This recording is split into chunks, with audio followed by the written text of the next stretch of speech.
各位观众朋友，大家好，欢迎收看12月24 AM 新闻，我是嘉豪。今日发生什么大事代，头先就来报您知。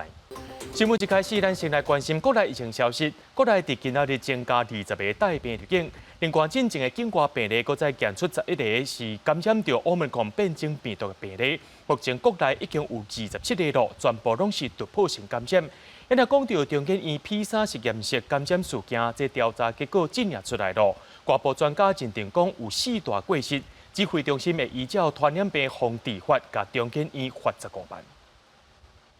环保局人员除了会牙齿的顶仔卡来大消毒，而且规条街路会暂停营业到25拜六下晡3点。因为指挥中心公布案例16981的境外移入个案，在确诊进前捌来过这牙齿啊。就是今天完全停止营业，一直到明天下午3点。随着近年海外转来台湾的人愈来愈多，指挥中心伫4拜五公布新增加20例境外移入的确定病例，创下近年的检疫专案实施以来一天内底上多。另外，奥密克戎变异株这礼拜搁再增加11例，总计国内已经有27例病例，拢是突破性感染。其中14例是脑疼甲咳嗽这症状。另外比较特别的是，其中一例出现食物件无味，也是国内头一摆看到的。有一位他有这个味觉异常的症状，他同时也有咳嗽、喉咙痛、腹泻跟肌肉酸痛这些症状，所以这一位他的病毒量也算是比较高 ，CT 值是18。另外，因应奥密克戎变异株的威胁，指挥中心对拜五开始开放第3档疫苗，因此无共厂牌。有专家表示，国际研究发现，无论做多种疫苗，中和抗体拢会随时间来消退。不过，这要追加第3剂，就使有效来中和奥密克戎的变异株。基于这个免疫生成的一些研究的证据我们就是认为强烈建议就是民众应该在这个符合施打的这个条件，就是5个月之后可以来施打这个第3剂。对着今年的检疫方案，未少人选7+7+7，也是10+4+7，等于厝来检疫。指挥中心提醒，伫厝检疫，家己的防疫旅馆同款，禁止出外，也袂使甲厝底人来接触，连开房间开工拢袂用的。检疫的人换洗衫裤，会使等检疫期满再过来洗。房间内底粪扫嘛要包好，莫渗漏，再搁放伫房间外口。在家里是1人1户的，那你的活动的范围就以户为原则，1人1室，你活动范围就以室原则。那如果有同住的家人，那当然必须要打满2剂的疫苗。另外，外界关心的中研院 P3实验室，为着调查结果也公布啊。外部专家认为，在实验室另外的部分无依照规定穿4级的防护装备，包括 M95 实验。伫进行实验操作，无依照标准的流程使用生物安全规格穿烫防护装备。生物安全会部分无依照感染性生物材料管理办法的规定，每年落实内部执行。无落实 P3实验室新进人员相关的训练考核。所讲指挥中心会依照传染病防治法，对中研院裁罚上悬代票15万块。记者综合报道。讲到最近物件一直咧起价，说落来卫生纸也要起价咯。国内做纸的公司永丰仪表示，因为纸张包装等等的原料，平均拢起超过4成，按算伫旧历过年了后，卫生纸这个价销也平均起8%。永丰仪事业下开卫生纸有5月份就前得市顶品牌，先开出起价第1称，按算农历过年了后要起价平均起8%。目前原物料占比最高的浆、包材、能源均有年增长超过4成以上，甚至部分净倍增，将于农历年后进行适度的调整。其中，台湾8成消费者主要购买的商品抽取是卫生纸，涨幅平均约8%。卫生纸要起8%，已经不少人去大卖场补货，讲通货膨胀压力愈来愈大。不止食物件起价，就连日用品、卫生纸也起价，生活压力真大。五月花好了，289，5月花不错了。这个农历年后啊要涨了，你知道吗？不知道，这样不要涨。卫生纸是一个很常用的东西，尽量不要涨。说大人说少用点卫生纸还比较贵，小朋友比较没有办法。国内卫生纸的介绍，一罐24包100抽来算，永丰仪5月份大卖场卖289块，那过年后要起8%，就超过310块。金百利克拉克旗下品牌售价卖上贵318块，而且6月时阵，明版卫生纸已经起价，起的幅度有36%。另外，正隆旗下邀请一品牌春风一罐24包100抽大卖场卖299块，伊强调目前暂时无起价计划。成本结构也是相同的，2年来其实我们的姜的价格也是很高，运费成本啊这些都涨嘛，能源成本也都涨了，大概也是在农历年后吧。不止卫生纸要起价，影风仪下卡的清洁用品，橘子工坊也计划起5趴到8趴，民生物资全面的起价。农历过后，通货膨胀压力愈来愈大。记者综合报道。咱台湾甲日本的执政党第2届2+2会谈伫早起举行，针对着外交甲经济相关议题进行讨论。这回也讨论到包含着开放的国岛五县市食品安全议题。立委罗志正表示，双方是无讲到开放的时间表，因若针对着食品安全会用科学来做证据。立委区志伟也讲到，未来台日日本导体的供应链会有更较侪合作。台日执政党2+2会谈原本按算1点钟的时顺会议，因为双方有真侪讨论，延长40分钟。日本代表包括自民党外交部会长佐藤正久，也有经济产业部会长石川昭正。民进党由立委罗志正甲邱志伟参加。罗志正伫会后记者会中表示，日本自民党欢迎台湾加入CPTPP， 对开放福岛5县市的食品议题，伊强调用科学依据来面对。这是一个食安的问题，必须要用科学的基础来作为讨论的一个焦点啊。那我想双方对这个是没有任何不同看法的。那我相信台湾的民众也关注这是一个食安的议题，但是它应该是用科学作为依据，而且是一个客观的依据。所以双方之间并没有提到所谓的开放的时间表。根据罗志正的讲法，伫会议一开始，佐藤提出食客，石川提出碰柑，拢是来自台湾的水果，要展现对台湾农业的支持。立委邱志伟阁透露讲，未来台日半导体供应链会有更加侪合作。台日双边未来在半导体供应链的合作，我想我们必须从国家战略的角度来思考。我们双方都同意，在未来在半导体供应链有更多的合作有一个架构完整的架构。来有系统的针对半导体或者其他的我们两国重视的产业做全方位的合作。这是民进党甲自民党第2届举行2+2会谈，第1届是伫今年的8月底，迄当阵是以外交国防议题进行讨论，这届重点是放伫外交甲经贸议题。会中双方拢有共识未来会相态，而且定期对话。记者郭灿台北报道。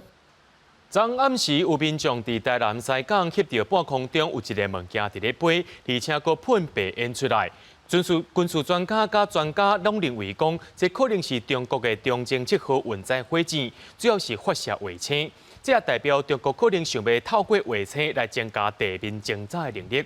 另外，日本的媒体也报道讲，美国和日本针对着台海危机已经规划好共同作战计划草案，按算伫明年初会召开外交和国防首长2+2会谈，正式进入规划。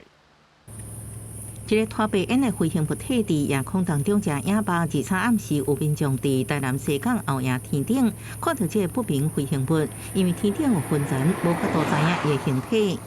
大概隐约看得出来说是椭圆形的，然后就是看不到本体，但是它尾部的那个灯光范围蛮亮的。有关台海周边的海空域相关动态，国防部都有严密的掌握，目前状况都正常。有人讲，这可能是中国发射火箭，将海军新港南舰长研判是咧再试验12号0102卫星中国 CG7A 中正7号运载火箭，为海南岛的文昌航天发射场升空，主要是在运价贵中贵卫星。这个高分系列跟这风云系列的卫星是对于台湾跟美国在军事安全上面产生威胁的主要的那个征收卫星。中国已经是世界第2大卫星强国，有415粒卫星，想要强化地面侦搜能力。不过国防部也电子干扰车架应对方法，另外强机支持搁进入台湾西南空域。中华民国空军广播，位于台湾西南空域，高度4000公尺的中空军机，注意，你已进入我空域，请将我飞航安全，立即回转脱离。台海情势紧张，日本众议员高市早苗建议日美合作，拟定共同作战计划，建立多国合作机制。日本共同社自3号报道，美日已经拟定共同作战计划草案，应对台湾紧急状况。台湾，我们处于西太平洋地区的民主阵营的最前线，我们处于东亚的第一岛链这样一个关键性的枢纽位置，持续跟美国、日本以及其他理念相近国家来进一步的深化彼此的合作。要伫明年初开的美日外交甲国防首长级加级会谈正式开始规划相关工作。美国海军陆战可能伫鹿儿岛关岛、沖縄县的南西诸岛设临时的攻击用军事据点，美国也可能伫石原岛部署中程飞弹。记者综合报道。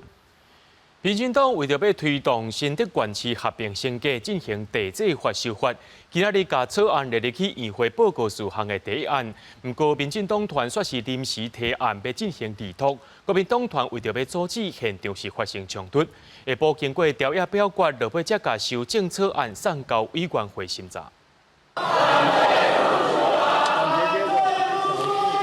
表决结果：出席101人。赞成45人，反对56人，弃权0人，赞成者少数。在野党要求将地质法修法草案退回庭事委员会，叫民进党团以人数优势好决。民进党团并新竹县市合并升格，开始进行地质法修法，而是早期先通过确认议程，将地质法修法列作讨论第一案，随时阁直接交付议读，互咱赢起甲长期的主席台，双方捌发生相杀冲突，议事也中断。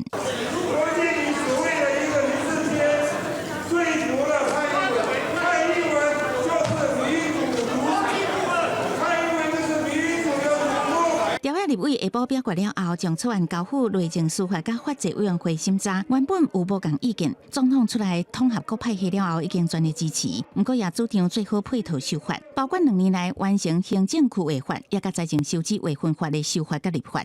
只要是城市核心量能，还有条件具备，甚至是民意支持，我们都是持开放、可以讨论的空间。原本地质法第4条第1项条文规定，人口爱达到125万人以上，而且伫政治、经济、文化甲都会区域发展有特殊需要的所在，会当设置学区。民进党团修法将而且的车改做县，互在野党批评是为新竹市长林志坚无受连任限制遮改。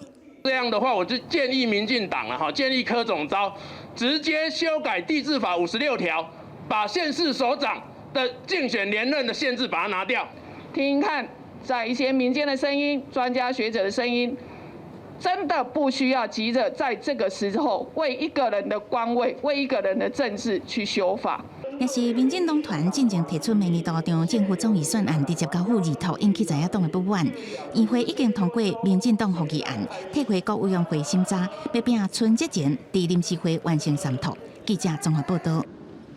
针对着新竹县市合并的议题，新竹县长游文科24日就13周年典礼当中，有讲到升格的学区是一件公用的代志。不过，这项重大改变需要先讨论过，也袂当当对顶悬来做决定。请启动。现在出现30多题，打造大新国。市字甲起落去，象征新竹县未来会更较进步。县长游文科就任满3周年，而是举办记者会，除了向县民报告施政成果以外，也通机会针对新竹县市合并的议题，向中央发声，表示合并升格牵涉真大，有真侪代志拢需要考虑。直接由上而下，我想这会造成我们大家心里面都没有办法适应。我想这是一个非常重要。得民心者得天下，我想这个是希望执政者要可以三思的地方。针对历史第立法院进行讨论的地方制度法修正草案，县长也提出看法。他复委的话，就由这些委员会来讨论。我想这讨论是非常重要的。那总而言之，我对于这个执政党这么着急、这么急急忙忙的来进行，我们是不太了解。但是我也希望。是不是可以悬来落马？游文科讲，沟通协调才是上好的方法，包括安怎升格、要安怎修法，若是免修法，现在得苗袂使升格，拢应该做伙甲地方讨论，大家有共识，再提供中央去判断。记者杜君和新竹报道。对着阮的镜头来看在地上大条，有一台培优马自强科伫这今仔日早起10点外的时阵，经过7堵，所发现讲这个头一节车厢车卡有声音，停落来检查，才发现讲是有一条粗的铜线伫遐，也因为停落来检查，这的旅客拢伫咧柜台顶头等待。即马咱会当看到讲，即伫咧这下骹有一条铜线电条咧，造成大动相关的零件受损，也赶紧调派其他列车来接旅客，也派人去找找即个树林到7堵之间的铁路。目前是无发现到什么奇怪物件，运安会也当咧调查即个事故的原因。伫咧顶个月初7，台中有一名大学生甲一台跑车相挨。说互车顶3个查甫人拍一个半烧死，是重伤住院。即马台中地检署侦查终结啊，一个姓张的主嫌依照着杀人未遂甲强制罪去予起诉。另外，姓李和姓陈的共犯也依照着伤害甲强制罪去予起诉。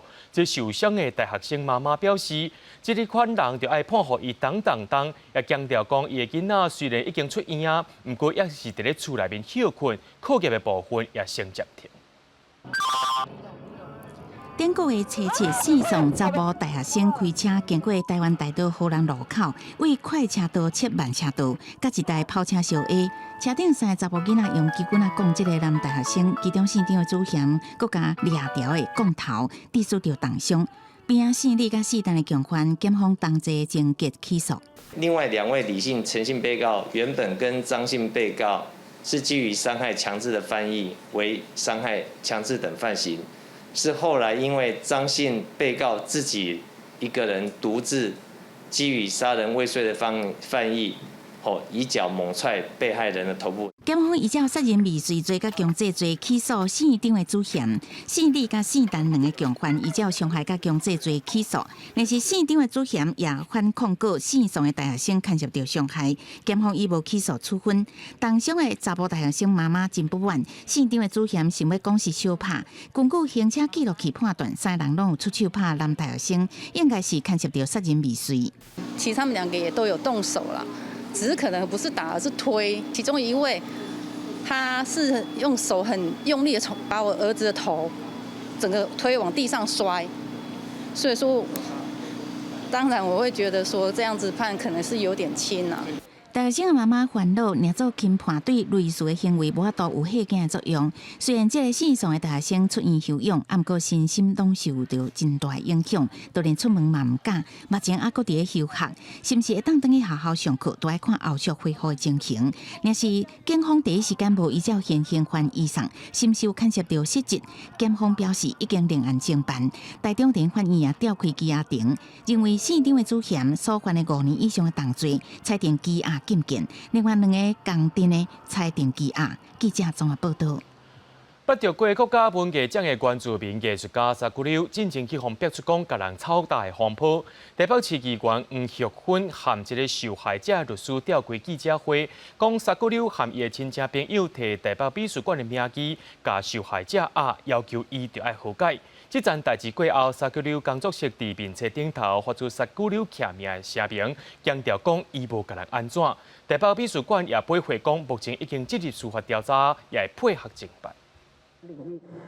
著名艺术家、国家文艺奖得主沙古柳巴华瓦隆，伫艺术领域成就袂歹，佮要参加明年8月馆伫威尼斯香尼店的台湾馆展出，即马煞互人指控牵涉到性侵、性平相关事件。你觉得那个声明书里面要有一个道歉这个文字吗？你说道歉，就是你觉得他需要清楚陈述说他真实犯过这件事情，然后做一个道歉之类的。台北市议员黄玉芬甲提出指控的女方委任律师公布女方甲沙古柳当事人的电话录音，内容提起到要回失礼，主要原因是因为女方伫今年2月前往屏东大社部落担任伊的助手，结果好亲像去性侵害，尾也有未少人希望双方和解。沙古柳当事人佫提起到受到北美馆的压力。我知道我不能打，也不可以打，但是我这次是被北美馆逼到一个状态。我们真的觉得适合让一个可能有性侵累犯状态的一个艺术家代表台湾去参加国际的展览吗？代志闹假23暝，萨古寮工作室的面册发布萨古寮的声明，内容否认有互人指控的行为，而且发生了后有2届协商，搁再一次坚持清白，一切伫司法调查时阵详细说明。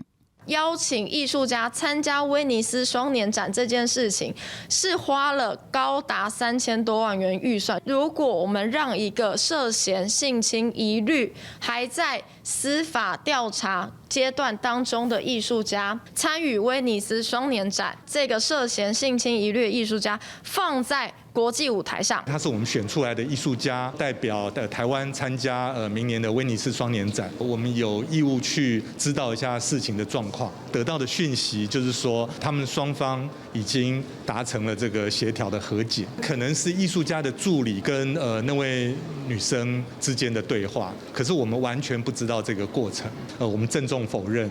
北美馆强调，是因为展览的关系人，所以有必要了解代志，不是时间压力。这件代志由检方侦办，会配合侦查庭事处理。北美馆也收集相关的事情，保留法律追诉权。记者综合报道。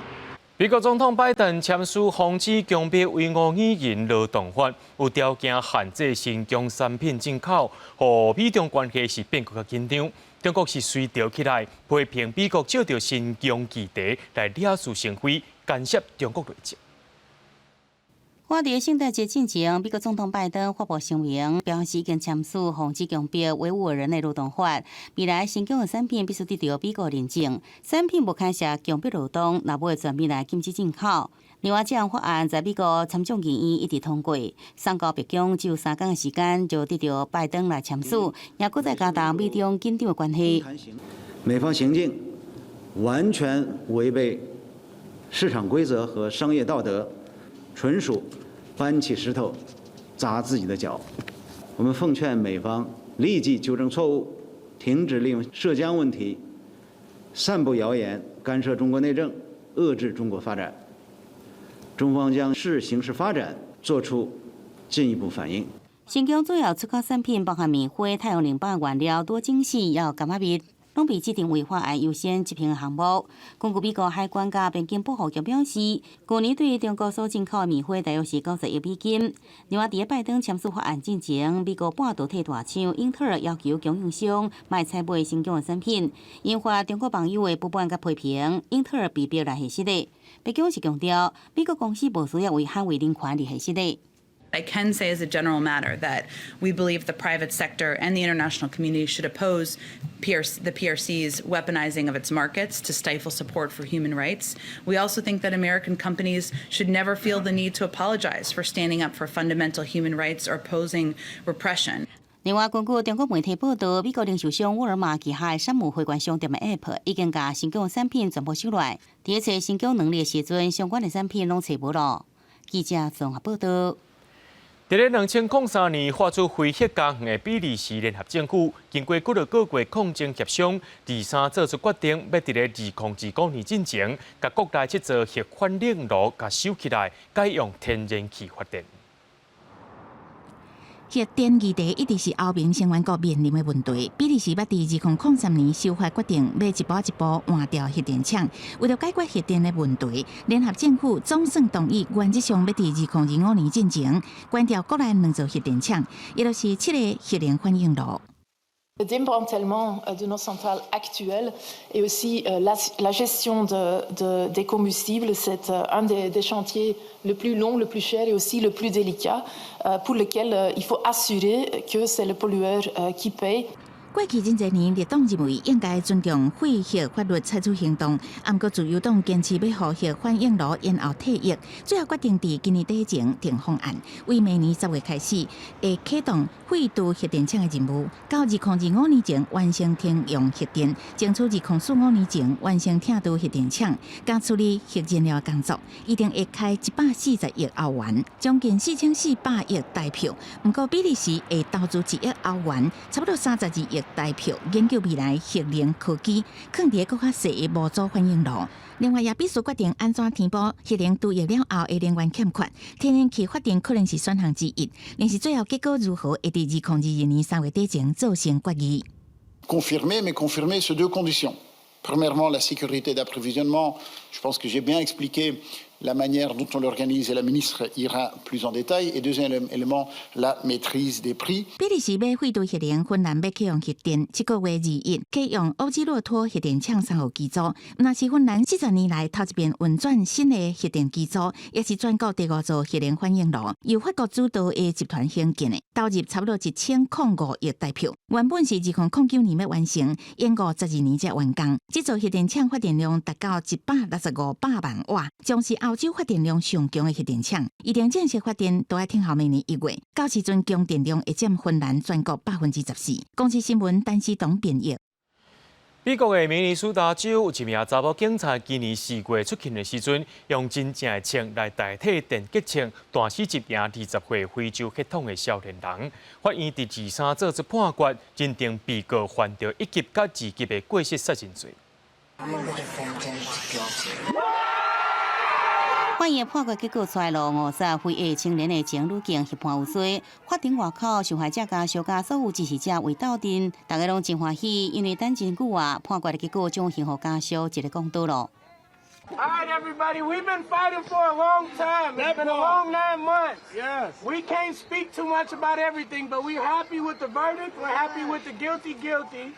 这个命发生在美国明尼苏达州，今年4月，前女警波特伫处地交通违规时，杀下20岁非洲的青年莱特。调查发现，法官摆向莱特发出逮捕令。女警波特想要抓伊，也毋过对方一直闪。有时女警提枪大喊讲电击枪，要求莱特来配合。原本以为提出来是电击枪，结果无想到拍出来是真正枪支，莱特因此死亡。On the charge of manslaughter in the 2nd degree, culpable negligence on or about April 11, 2021, in Hennepin County, state of Minnesota, find the defendant guilty. 点听法官的判决拢无讲话，12名陪审团的成员利用4天参详20多点钟了后，最终裁定被告2项罪名，分别是持弓使用枪支、造成他人死亡的1级过失杀人罪，也有疏忽甲制造不合理的风险，造成他人死亡也是受严重伤害2级过失杀人罪。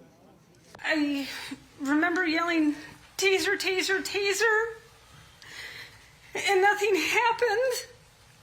And then he told me I shot him.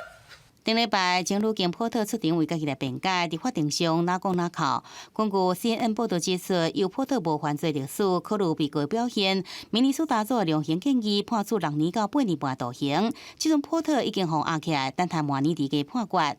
公视新闻王碧文编译。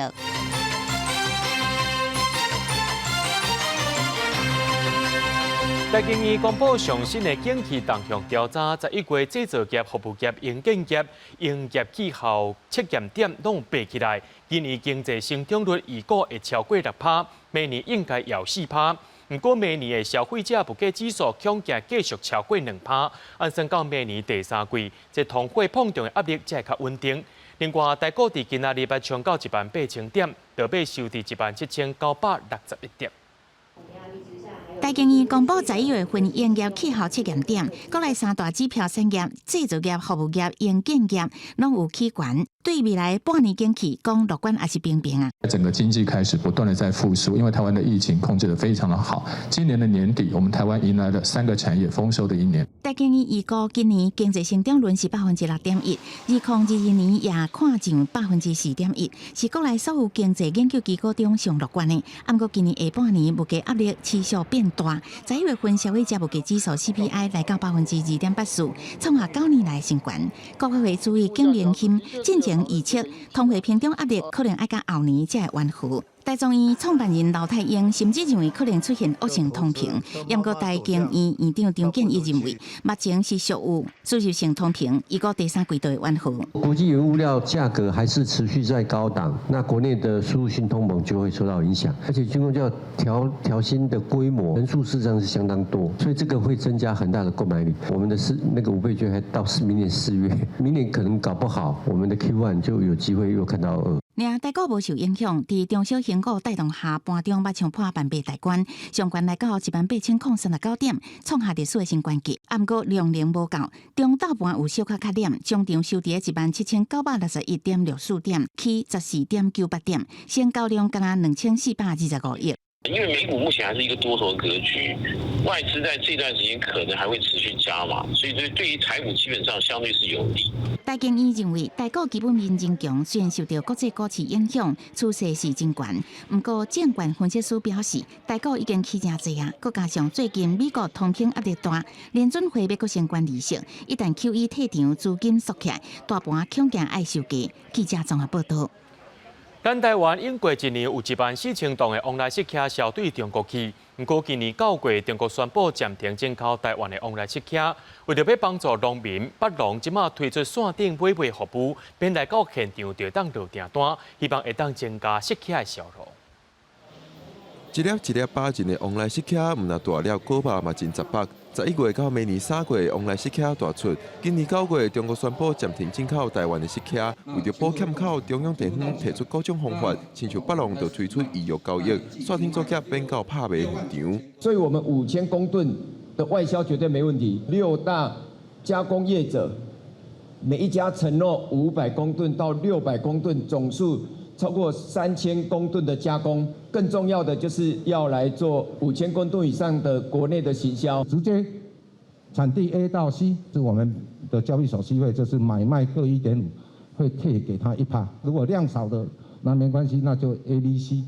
到批发市场来，那这个一样会给他奖励。北农表示，11月开始就透过超市、线顶等等通路加强销售，数量达到256公吨，是去年同期的7倍。针对前一阵仔传出产地介绍大路的问题，北农强调，介绍跟去年比平并无什么差别。凤梨世家的价格我们都在监控，都在看，特别是因为这里是批发市场，那也是大家全国的指标的价格的指标。那最近我们都还在60几块，跟去年同期差不多。我们会让农民的在产地的价格就是得到合理的价格。那我们会把这一半从产地到这里的这个中间，那个管销费用，那尽量压低。陈吉仲表示，预约交易机制会使予以后伫拍卖时免遐大的空间，搭配机器检验、标准化的包装处理、冷链流程等等，会使提升农产品的价值。记者郭小桂林台北报道。观众朋友爱特别注意咯，气象局表示，一礼拜6、礼拜有冷空气会落南，全台湾的温度拢会落真济，是愈暗愈冷。另外，礼拜到后礼拜1有机会落到12度，3000公尺以上的关山也有可能会落雪，而且年尾迄天也会翻凉。受到锋面通过加东北季风增强的影响，北台湾礼拜5透早就转为10个冷的天气，其他地区是好天至侪云。不过礼拜6耶诞节有大陆冷气团的落南，到时阵唔那北台湾，全台湾的气温拢会下降，而且是愈暗愈冷。尤其是礼拜7、后礼拜1，低温会降到12度，再加上水汽充足，3000公尺以上的关山地区有机会落雪。在全台的3000公尺以上的高山，降雪的几率是比较高一点的，而至于北台湾相对是比较偏冷一点几率。如果说到时候温度够的话，也不排除接近3000公尺或是2500公尺以上的高山，有一些下雪的机会。气象局表示，后礼拜2日射开始，大陆冷气团减弱，各地气温会慢慢回升。不过后一届变天的时间点是伫31跨年暗，还有一波冷空气会落南。跨年这一波的天气来说的话，维持在东北季风的程度。以现在各家的气象的资料来看的话，它大概会有接近在14、15度左右，强度其实我们可以再观察。气象局表示，今年冬季反性影现象明显，预估明年第一季也是以受东北季风影响的天气形态为主，气温是正常，雨量正常到偏少。冬季平均会有8个至12个冷气团落南，有那有1个至3个寒流侵袭，提醒民众爱穿好烧。记者综合报道。因为会有真侪清洁队员要退休，高雄市环保局正要招850人。这考试除了笔试，另外一项就是部分查甫查某拢爱爱刷包走一抓120公尺的体能考验。也因为这个投入稳定，一个月薪水有4万多，一省就省7000多人来考试。每一人扛16公斤的沙包，在判白旗一个 L 区，民众拼命向前冲，希望60公尺来回走的速度是愈紧愈好。过程中有人无细里跋倒，也是爬起来继续冲。除了查甫以外，查某嘛爱扛8公斤的沙包来回走。薪资比外面一般的企业起薪都还要高，福利也比较好。你没有想要念大学吗？没有，我就觉得有时候你那个学历很高，但工作出来不一定会比现在那个环保局还好。现场是环保局清洁队员招募考试，欠850人，这笔高中校历就使报考，吸引7000多人来报名。由于报考的人伤多，需要连续3天来进行考试。市府表示，这摆是关系合并了后第2摆招考，加108年来举办，吸引1万多人来比较，减少3000多人，所讲录取率较悬，大约有11%。研究所以上校历的来考的有139人。遇到这个届退还有自退的这个人数非常的多哈，那尤其在最近这几年清洁队员出现人力吃紧的状况，总共是850名，我们换算下来，正备取的录取率大概是11%左右。民众讲，正式的清洁队员起薪是3万2，要清洁的奖金8000块，加起来是4万。福利真正袂歹，工作也稳定，虽然说有期有真侪人来争取，不过也是会全力来冲刺。记者综合报道。如果再传出比特犬咬人的意外，昨早起伫云林埔中有一只比特犬冲出去咬到这骑脚踏车经过80岁阿公甲一位送配邮便师，因2个人的伤痕，这空喙拢有2公分遐尼深。云林县动植物防疫所表示，这狗仔咬人，主人要责任，会以动保法处罚，上悬罚到15万。12月23早起9点外，有一位80岁士大骑脚踏车经过云林埔中乡中正路，雄一只比特犬走出来，家伊的脚夹着伤。虽然女主人伫边仔赶紧要甲狗抱掉，不过这只比特犬看到边仔送配的邮差，伊佫冲过去攻击，2个人的脚拢互夹着伤，送病院。想要帮那个老人因为老人70、80岁了。对，脚后跟了。脚后跟被咬伤了。被吓到了。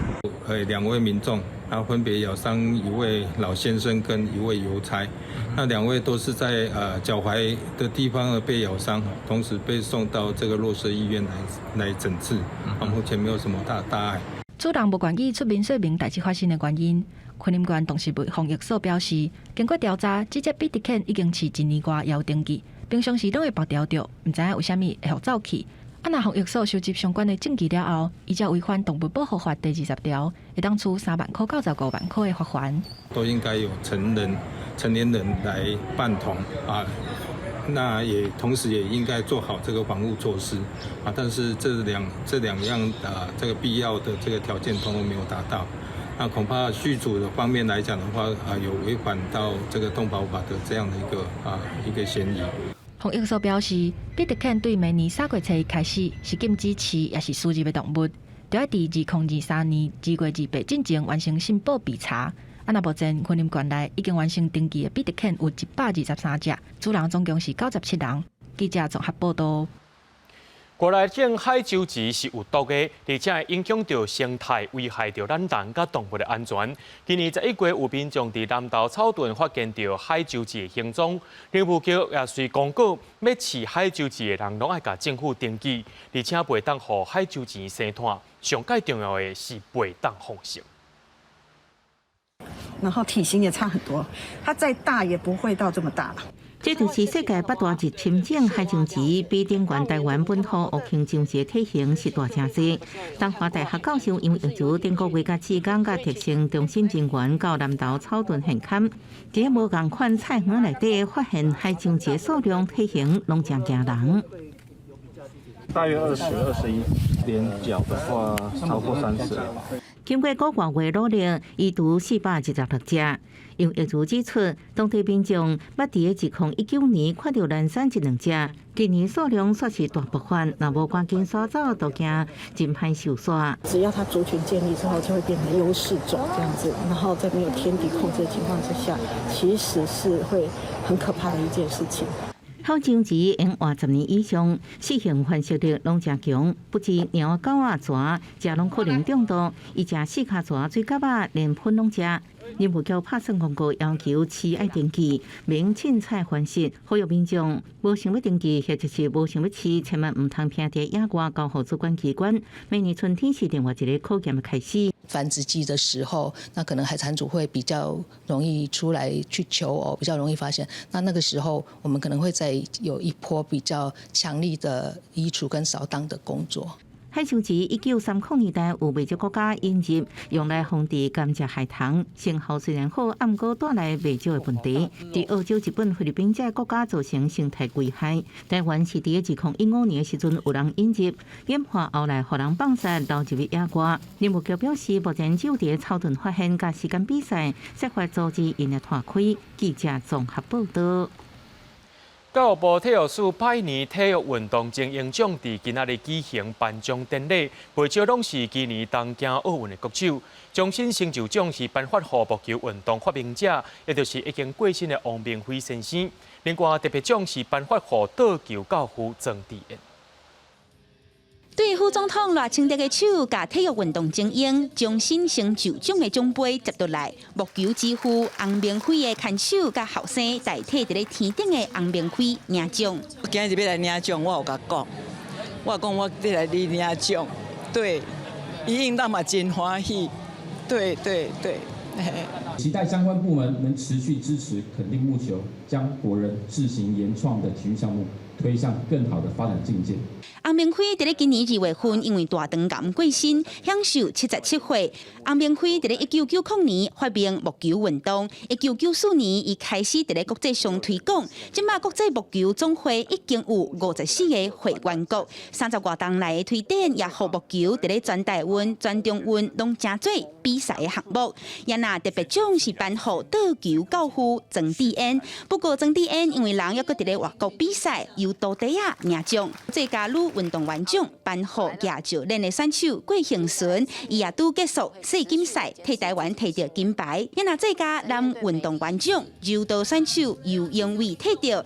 最佳新秀运动员可乐，伊伫咧田径100公尺下栏有出色的表现，也成做亚洲U18甲世界听奖纪录的保持人。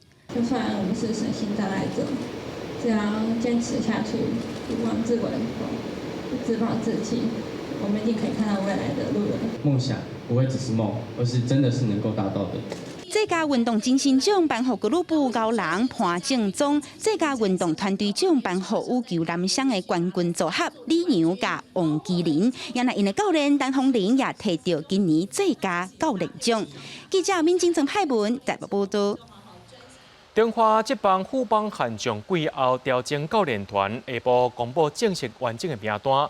本地一军的总教练洪一中转做顾问，由中信兄弟进前的首席教练邱昌盈来接。二军的总教练是由陈金峰来接。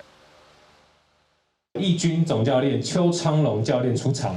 一军新任总教练邱昌盈，二军新任总教练陈金峰对明年1月7日接任领队的林华会出来。富邦悍将人事变动，接总算结束。邱昌盈穿熟悉91号球衫，也是承担责任的开始。希望今年我们就可以先拿到一个季冠军，然后朝总冠军迈进。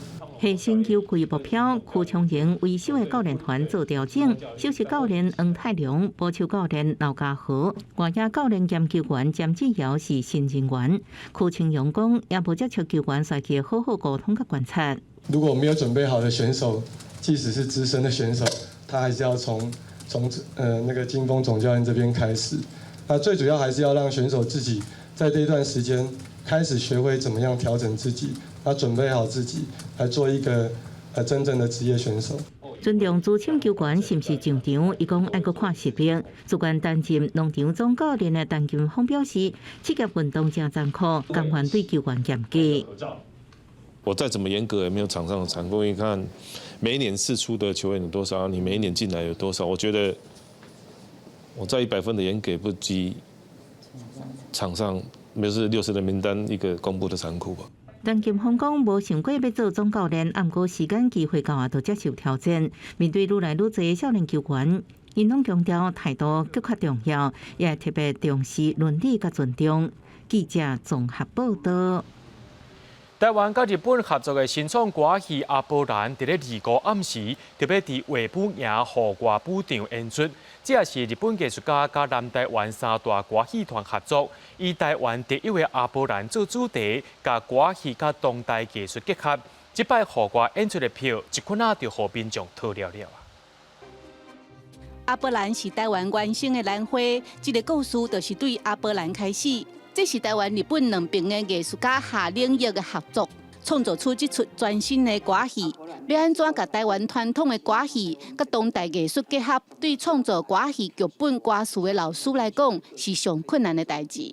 歌仔戏它是一个比较古典的，那这个题材呢却是比较现代的。好，那所以我们在创作过程里面就一直在思考，怎么样把一个现代的题材，然后转化成歌仔戏的一个语言啊、唱腔来做一个表现。这个是一个台日共创，这个是很不容易，把台湾的歌仔戏推到另外一个境界，然后在南部的3大天王共同飙戏这个是卖点。为着这摆演出，咱台湾3大歌戏团的天王张秀琴、郭春美、甲陈昭香，真难得伫当一出戏做伙演出。这兰花慢慢的凋谢了以后，嗨呀，变安怎？后来较知影讲，咱既然爱惜伊，咱就要互伊伫咧原生原种的所在，唔通安尼甲糟蹋掉。随望拄着疫情，阿波兰改到25暗时，伫高雄维武营户外剧场演出，所有票已经互民众讨了啊！主办单位特别开放草埔，互其他的民众嘛会当来欣赏阿波兰伫维武营开花的美丽。记者陈嘉文、赖伟做高雄报道。做在地艺术的艺术家杨海倩，为着要互家己的故乡加一寡艺术感，即阵伫社区推广编织艺术，邀请社区时代共同来参与，加上学校学生拟部的作品，二十一天伫德家清水公园，向大家分享因共同创作的装置艺术。伫新完成的装置艺术头前，做伙放地柜啊。嘉义县德家乡的清水公园，27天正式启用这座社区时代甲学校囡仔做伙参与的大型艺术品。老师那教咱就那做安尼啦，做了唔知完整啊无，我唔知啦。完整是真好。教他们从钩织开始，然后把这些织片整个放在我的那个羽翼上面。它也有象征帆的意思啦，也象征翅膀啦，希望在地的都能够各方面都能够起飞。时代的交织，学生的拟步，佮透过艺术家杨海倩的设计，完成这一座一座代表德家的艺术品。日头较大的时阵，佮会当看到涂骹无同的感觉。当然有啊，就是把整个公园变得更活泼。这些艺术的艺文的东西，在这些长者或小朋友身上，他们可能很少会去碰触到。那我们希望借由这一次的艺术下乡，让他们学到说，原来艺术也有更有多元的发展，然后艺术也有更不一样的层面。杨海倩表示，上课唔那是教因做物件，嘛是教因对生活的态度。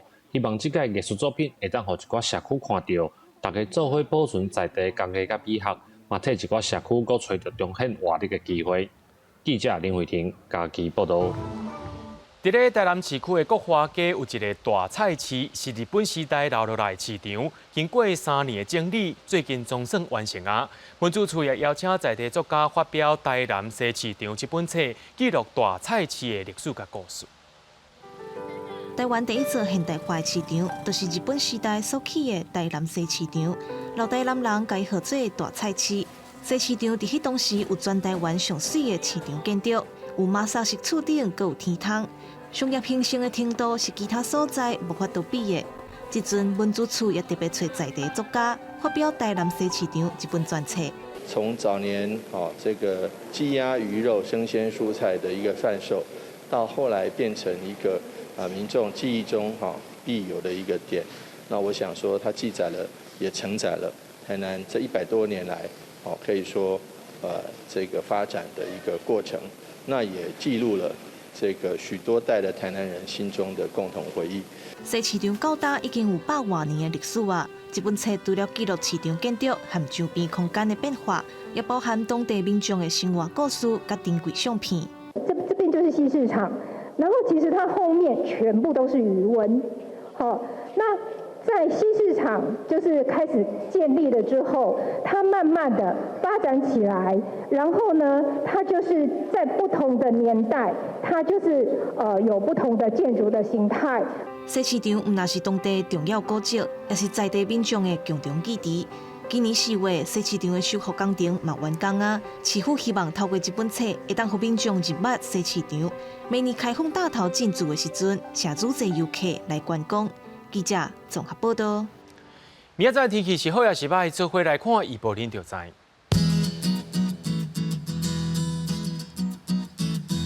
家人到新竹是对14度到17度。苗栗到云林对14度到22度。嘉义到屏东对17度到25度。宜兰花莲台东对14度到24度。平湖金门马祖对13度到20度。感谢各位观众朋友收看今日AM新闻，我是嘉豪，咱再会。